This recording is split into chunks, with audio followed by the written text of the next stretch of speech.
All right, here's a quick shot of what the cooking doc eats for breakfast before work. I've got 2 waffles here.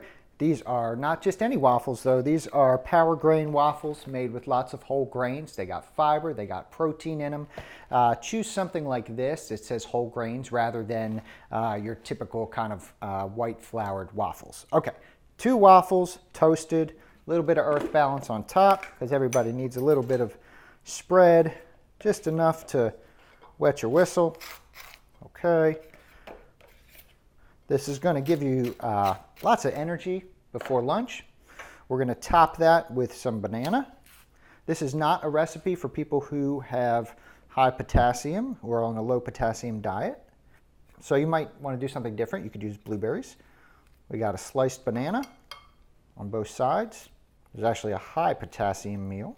Now to give it crunch, I use hemp hearts.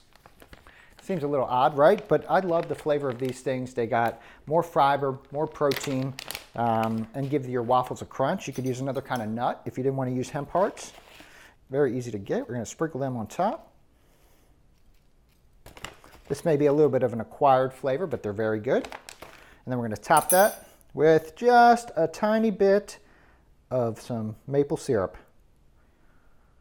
And that is what the cooking doc eats for breakfast.